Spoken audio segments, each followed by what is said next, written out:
Hello everyone. देखिए आज का जो हमारा टॉपिक है ये है स्ट्रक्चर ऑफ एटम का एक मॉडल ऑफ एटम। और हम इसमें कुछ मॉडल्स के बारे में पढ़ेंगे जिनसे कि हमें एटम और एटम में प्रेजेंट पार्टिकल्स का पता चला।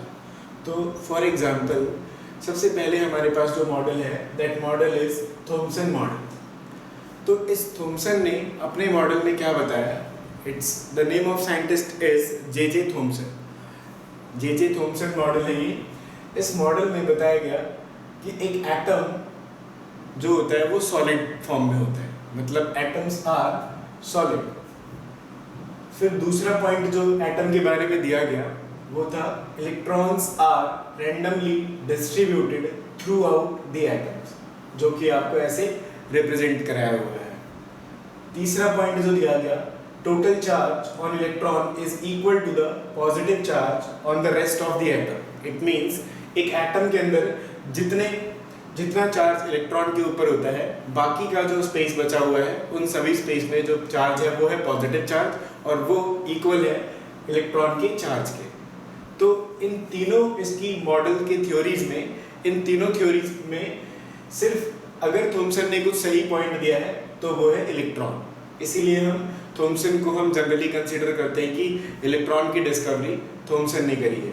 अदरवाइज इस मॉडल में जो ये तीनों पॉइंट है, ये तीनों पॉइंट इसके मेन ड्रॉबैक्स हैं। जैसे कि first point like atoms are solid, तो इसका जो फर्स्ट लिमिटेशन है वो बोला गया कि एटम्स जो सॉलिड होते हैं वो पूरा एटम सॉलिड नहीं होता है, whole atom is not solid. What is the reason behind it?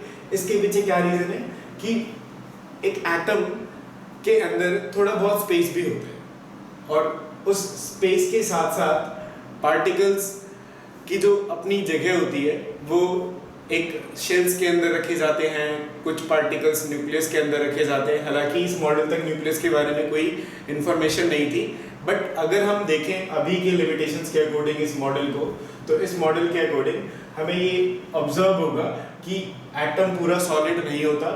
दूसरा पॉइंट जो इसने बताया कि electrons are randomly distributed throughout the atom, but electrons are not stationary, that we know कि इलेक्ट्रॉन्स हमेशा सेल्स के अंदर घूमते रहते हैं। तो electrons are not stationary, they are revolving. उसके बाद इसका जो तीसरा पॉइंट था, इसने बोला total charge on electron is equal to positive charge on rest of the atom. But ऐसा नहीं होता, क्योंकि जो पॉजिटिव चार्ज होता है किसी भी एटम के अंदर वो कॉन्सेंट्रेट होता है न्यूक्लियस के अंदर। It means positive charge on atom is concentrated in nucleus, और वो भी एक स्मॉल स्फीयर में। इट मींस अभी जो आप एटम की स्टडी करते हो उसके अकॉर्डिंग इलेक्ट्रॉन्स यहाँ पर होते हैं और न्यूक्लियस यहाँ पर होता है। इट मींस कि ये मॉडल एक सिर्फ इलेक्ट्रॉन को लेकर फेमस है। अदरवाइज ऑल जो भी इसने थ्योरीज दी हैं ये सभी की सभी थ्योरीज के ड्रॉबैक्स कंसिडर की जाती हैं। सो इसके बाद जो हमारे नेक्स्ट साइंटिस्ट हैं वो है रदरफोर्ड, जिन्होंने अल्फा स्कैटरिंग एक्सपेरिमेंट को परफॉर्म किया। तो the next topic is Rutherford alpha scattering experiment.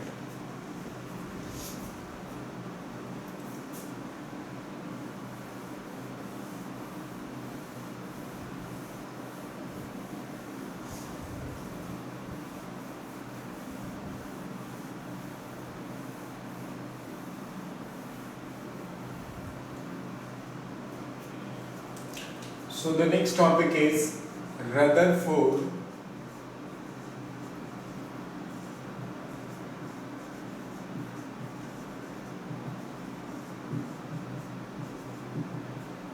Alpha scattering experiment.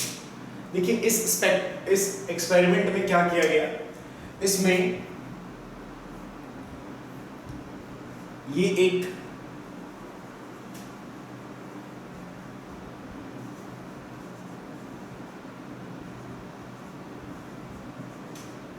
Radium gun लिया गया एंड देन उसमें से अल्फा पार्टिकल को इम्पिंच किया गया गोल्ड फॉइल के ऊपर।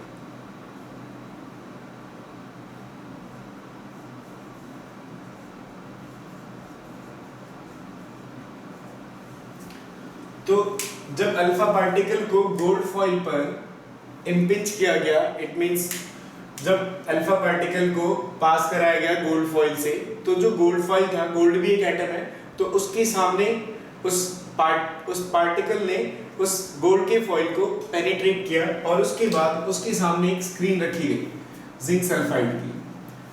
उस स्क्रीन पे पार्टिकल्स के स्पार्कल्स ऑब्जर्व हुए और उससे पता चला कि जो पार्टिकल हैं रेडियम गन से निकल रहे हैं, that particles are alpha particles. तो यहाँ से कुछ ऑब्जर्वेशंस मिली हैं और वो ऑब्जर्वेशंस हैं,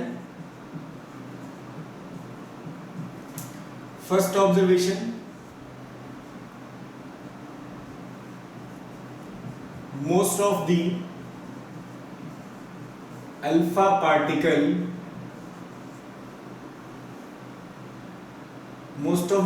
particle move in straight path लगभग 99%।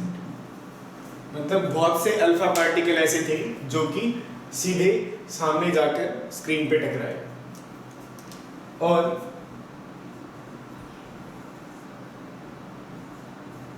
few alpha particles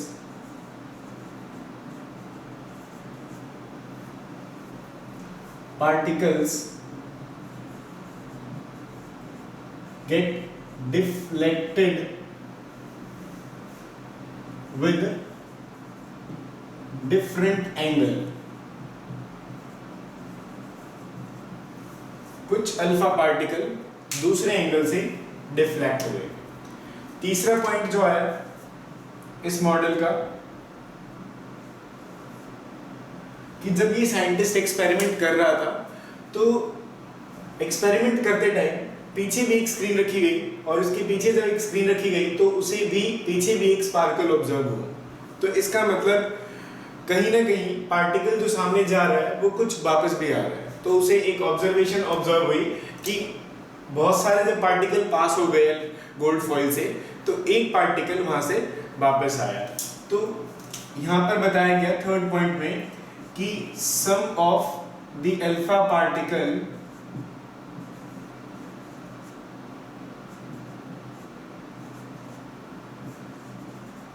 come back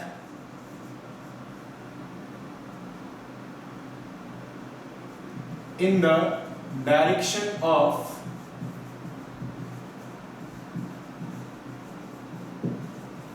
projection।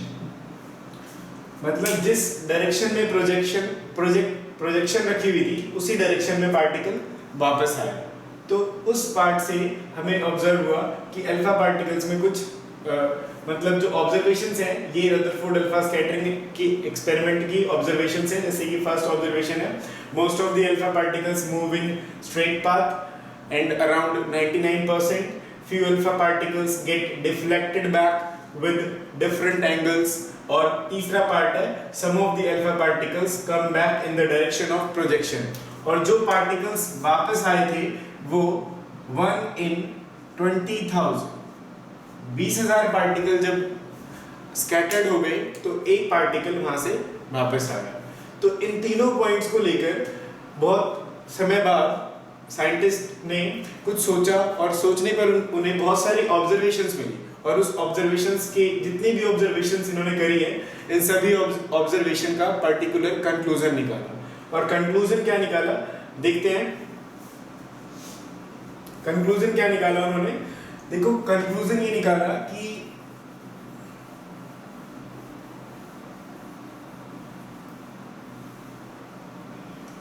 Note कर लो,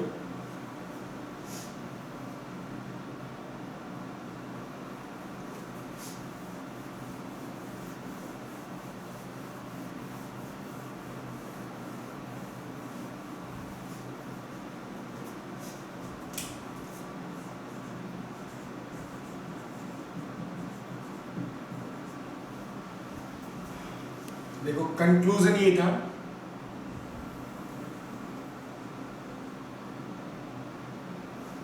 कंक्लूजन ये था कि बहुत से अल्फा पार्टिकल ऐसे थे जो कि स्ट्रेट पास हो गए। मतलब वो पार्टिकल कहीं भी डिफ्लेक्ट नहीं हुआ। अगर वो पार्टिकल कहीं भी डिफ्लेक्ट नहीं हुआ, इसका मतलब इससे हमें एक पॉइंट पता चलता है कि most of the space in atom, most of the space in atoms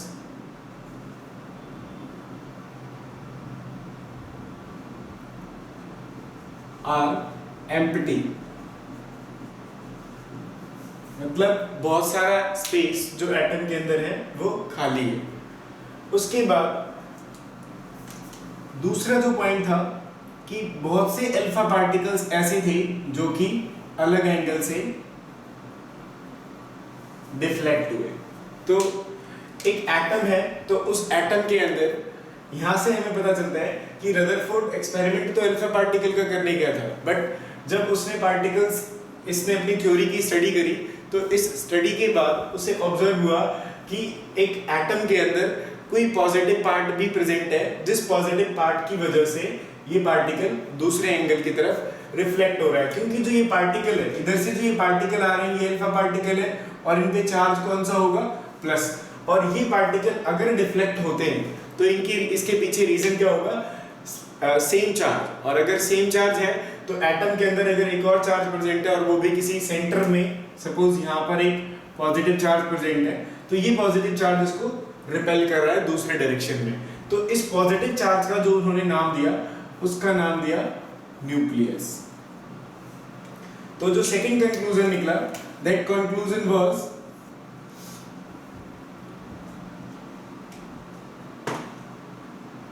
an atom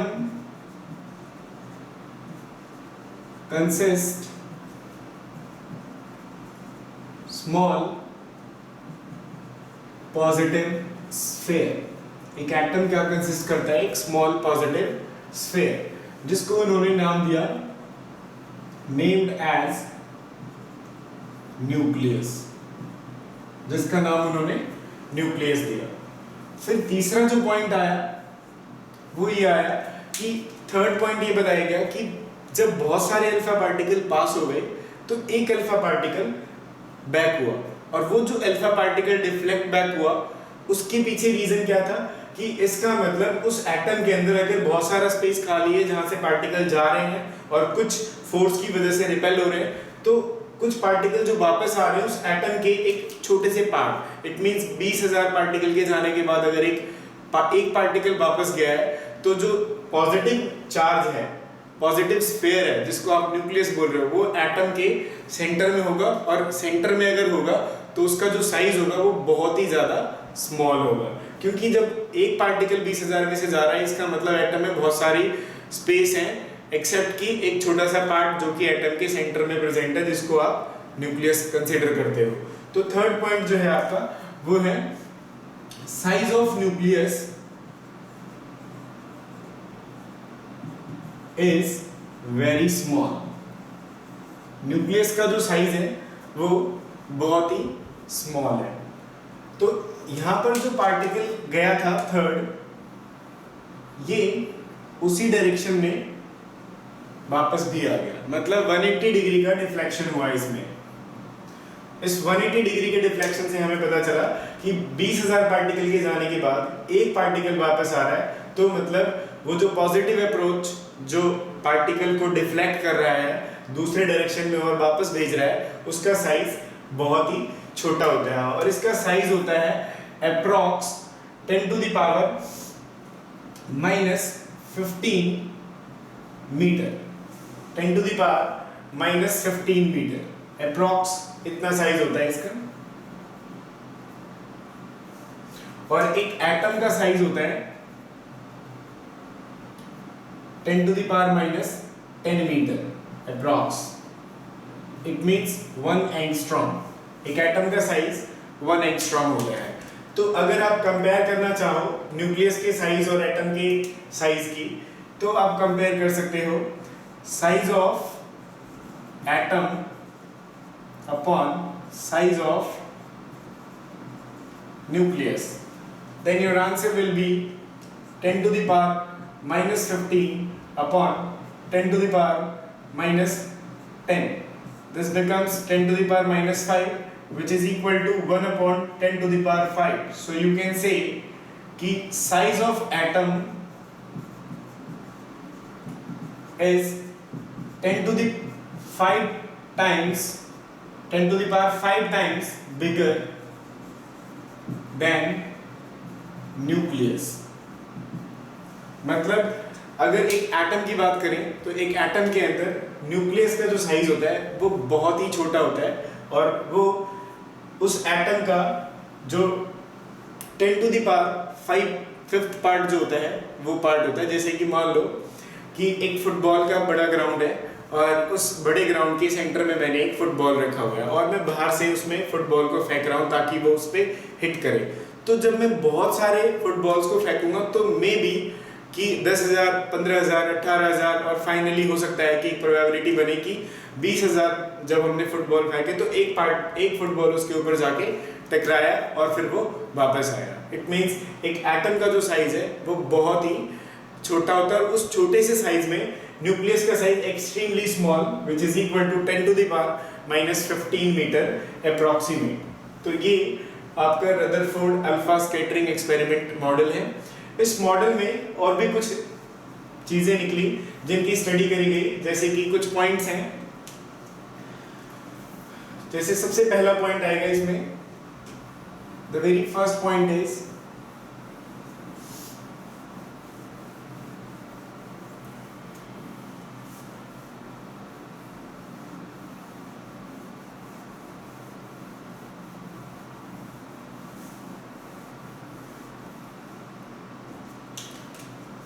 the first point is charge on nucleus. Charge on nucleus. देखो, एक न्यूक्लियस की अगर हम बात करें तो एक एटम के सेंटर में न्यूक्लियस होता है, इधर इलेक्ट्रॉन्स प्रेजेंट होते हैं, और न्यूक्लियस क्या कंटेन करता है? न्यूक्लियस कंटेन करता है न्यूट्रॉन प्लस प्रोटॉन, जिसमें न्यूट्रॉन पे कोई चार्ज नहीं होता, no charge. On neutron there is no charge, but proton पे पॉजिटिव चार्ज होता है जिसकी वैल्यू होती है plus e, which is equal to plus 1.6 into 10 की पावर माइनस 19 कूलम। अब अगर हम बात करें एक एटम की, कंसीडर करते हैं एक एटम जिसको हम x से रिप्रेजेंट कर रहे हैं और उसका एटॉमिक नंबर z है। तो नंबर ऑफ प्रोटॉन कितने होंगे इसमें? Number of proton is equal to z, जो z होगा वो उसके प्रोटॉन के इक्वल होगा, और एक प्रोटॉन पे कितना चार्ज होता है? इतना। तो टोटल न्यूक्लियस पे कितना चार्ज हो जाएगा? Charge on nucleus is plus Ze। Charge on nucleus is plus Ze। For example मान लें कि मेरे पास एक ऑक्सीजन है 860, जिसमें टोटल प्रोटॉन की जो वैल्यू है वो है 8, और एक प्रोटॉन पे चार्ज है E, that is 1.6 into 10 to the power minus 19 coulomb. So charge on nucleus of oxygen atom, nucleus of oxygen atom is equal to 8E, और जिसकी वैल्यू हो जाएगी 8 इंटू 1.6 इंटू 10 की पावर माइनस 19 कूलम। तो ये charge on nucleus होता है। इसके बाद जो हमारा नेक्स्ट टॉपिक है, अगला टॉपिक है अपना इलेक्ट्रोस्टैटिक फोर्स, और उसके बाद पोटेंशियल एनर्जी। फिर हम उसके रिलेशंस को पढ़ेंगे, और रदरफोर्ड के एक्सपेरिमेंट में जो पार्टिकल वापस गया है वो पार्टिकल कितने डिस्टेंस से वापस गया है उस वैल्यू को कैलकुलेट करेंगे। तो उसको कैलकुलेट करने के लिए हमारे पास कुछ बेसिक्स होंगे जिन्हें कि हमें यहाँ पर पढ़ना है। हालांकि वो जो टॉपिक है इलेक्ट्रोस्टैटिक फोर्स वो भी 10th क्लास में इलेक्ट्रिसिटी में पढ़ा गया है, कूलम्स लॉ ऑफ इलेक्ट्रोस्टैटिक। तो जो हमारा नेक्स्ट टॉपिक है दैट इज इलेक्ट्रोस्टैटिक फोर्स।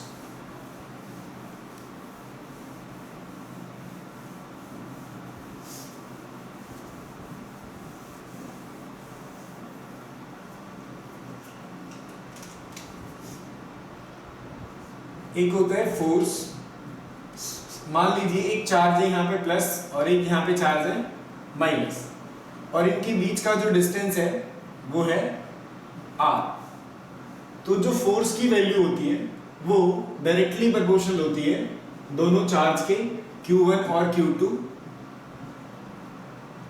और इनवर्सली प्रोपोर्शनल होती है square of distance between them. और जब हम इन दोनों को मगअप करेंगे देन हमारी इक्वेशन आ जाएगी K Q1 Q2 by R square।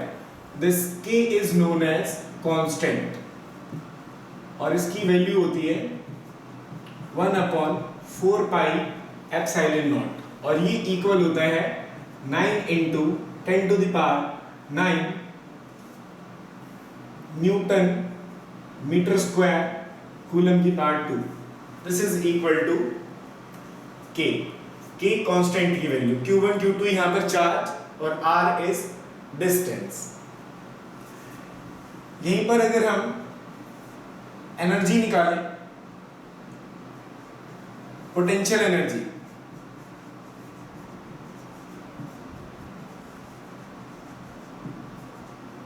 तो पोटेंशियल एनर्जी क्या होगा K Q1 Q2 by R, because energy is equal to work और वर्क इक्वल होता है force into distance. Force into distance अगर होता है तो फोर्स का फॉर्मूला मेरे पास है K Q1 Q2 by R square और इनटू में R से R कैंसिल आउट होगा और मेरे पास जो वैल्यू आएगी वो आएगी potential energy is equal to K Q1 Q2 by R square. इनका कंक्लूजन क्या होगा, इनका यूज कहाँ होगा? इनका यूज वहां पे किया जाएगा जब हम वो अप्रोच फाइंड आउट करेंगे। जैसे कि फॉर एग्जांपल अभी हमने पढ़ा कि ये न्यूक्लियस था और पार्टिकल इधर से आ रहा है और फिर उसी पाथ पे वापस जा रहा है, तो कितने पार्ट से वापस जा रहा है उसको कैलकुलेट करने के लिए हमें इन दो फॉर्मूलों का यूज करना होगा। So the next topic is calculation of closest approach. The next topic is calculation of closest approach.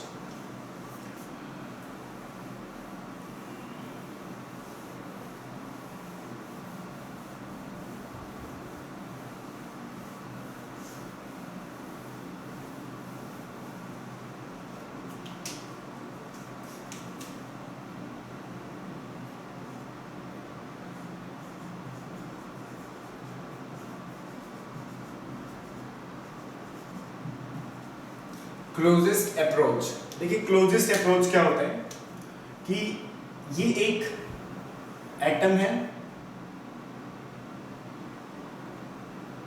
जिसके सेंटर में न्यूक्लियस है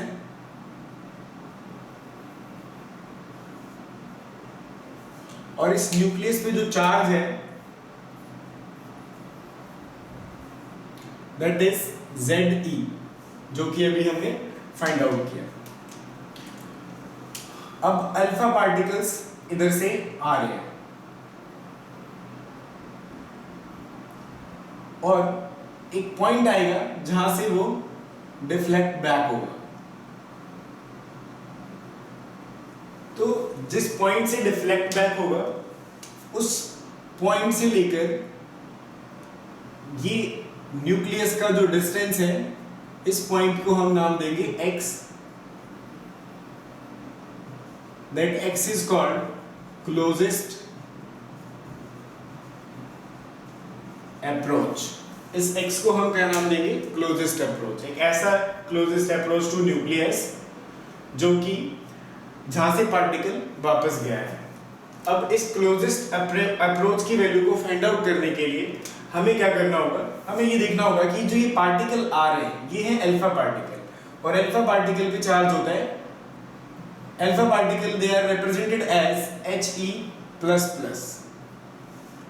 तो इनके दो डिफरेंट चार्जेस के बीच का जो डिस्टेंस हो गया ये डिस्टेंस क्या हो गया?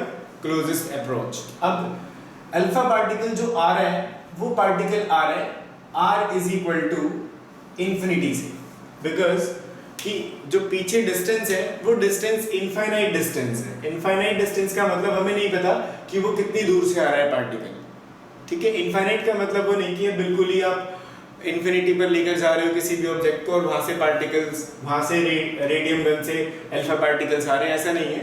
इसका मतलब होता है कि इनफाइनाइट डिस्टेंस ट्रेवल करता हुआ आ रहा है। तो इनफाइनाइट डिस्टेंस ट्रेवल करता हुआ आ रहा है, तो r की वैल्यू यहाँ पर इन्फिनिटी है। तो अगर हम बात करें किसी भी सिस्टम की, तो उस सिस्टम के अंदर अगर हम देखते हैं तो जो टोटल एनर्जी होता है हमारा सिस्टम का, that is constant according to law of conservation of energy. Conservation of energy के अकॉर्डिंग टोटल एनर्जी कांस्टेंट है। अब अगर टोटल एनर्जी कांस्टेंट है तो टोटल एनर्जी की जो वैल्यू होगी ये इक्वल किसकी होती है, kinetic energy plus potential energy. तो total energy is equal to kinetic energy plus potential energy. अब पार्टिकल इधर से आ रहा है, तो इधर से जब आ रहा है पार्टिकल तो r डिस्टेंस से आ रहा है, और r डिस्टेंस की जो वैल्यू है वो है इन्फिनिटी। तो यहाँ पर जो मैं पार्ट मानता हूँ, इस पार्ट को मैं लेट कर लेता हूँ कि दिस इज फर्स्ट पार्ट, और इस वाले पार्ट से जहाँ से पार्टिकल रिफ्लेक्ट हुआ है, इस वाले पार्ट को मैं मान लेता हूँ सेकेंड पार्ट। अब यहाँ पर मेरे पास दो पार्ट आए, तो काइनेटिक एनर्जी और पोटेंशियल एनर्जी यहाँ पर भी होगी, और काइनेटिक एनर्जी और पोटेंशियल एनर्जी वहाँ पर भी होगी, बट कंजर्वेशन के अकॉर्डिंग दोनों की वैल्यू को हम इक्वल रखेंगे। पर हमें एक चीज को ऑब्जर्व करना होगा कि यहाँ पर जो पार्टिकल इधर से आ रहा है, जब वो वापस जाएगा तो एक बार few just like you can say बिल्कुल नैनो सेकेंड या बहुत ही कम सेकेंड के लिए वो पार्टिकल वहाँ पे रुकेगा। अगर वो पार्टिकल वहाँ पे रुकता है तो वेलोसिटी की जो वैल्यू होगी वो यहाँ पर क्या होगी, जीरो। वेलोसिटी की वैल्यू यहाँ पर क्या होगी, जीरो। तो हम क्या ऑब्जर्व करते हैं कि first law of conservation energy के according, law of conservation of energy के according total energy in first case is equal to total energy in second case, and total energy equal होता है kinetic energy plus potential energy. तो हम बोल सकते हैं यहाँ पर की जो हमारी वैल्यू आएगी वो आएगी kinetic energy 1 plus potential energy 1 is equal to kinetic energy 2 plus potential energy 2। अब पोटेंशियल एनर्जी तो होता है K Q1 Q2 by R plus kinetic energy होता है हाफ mv², और kinetic energy once again half mv² plus इधर होगा potential energy K Q1 Q2 by R। अब देखते हैं यहाँ पर वैल्यूज क्या क्या रखे जाएंगे। देखिए यहाँ पर जो फर्स्ट जो स्टेप हमने लिया है, इस फर्स्ट स्टेप के अंदर हमारे पास जो वैल्यू आई है वो है R की वैल्यू इन्फिनिटी। तो R की जगह पर मैं यहाँ पे पुट करता हूँ इन्फिनिटी, तो पोटेंशियल एनर्जी क्या हो जाएगा, जीरो, बिकॉज किसी के अपॉन में इन्फिनिटी होता है तो वो जीरो के इक्वल होता है। और सेकंड केस में वेलोसिटी जीरो है, तो वेलोसिटी अगर जीरो है तो काइनेटिक एनर्जी क्या हो जाएगी, जीरो। तो फाइनली जो मेरे पास इक्वेशन बचेगी वो इक्वेशन ये बचेगी, और R की जगह पर मैं यहाँ पर क्या पुट कर सकता हूँ, ये x, क्योंकि यहाँ पर जो डिस्टेंस है पार्टिकल जो वापस जा रहा है क्लोजेस्ट अप्रोच वो क्या है, x सेकंड केस में। तो आप यहाँ से निकाल सकते हो half mv² is equal to K Q1 Q2 by x, K Q1 Q2 by x। अब मैं इस x को इधर लेके आऊं तो ये वैल्यू बनेगी मेरे पास 2K Q1 Q2 upon mv², ये वैल्यू हो जाएगी। अब इस वैल्यू में देखें कि Q1 Q2 क्या है। देखिए Q1 is this and Q2 is this. Q1 जो है, Q1 is charge on alpha particle, charge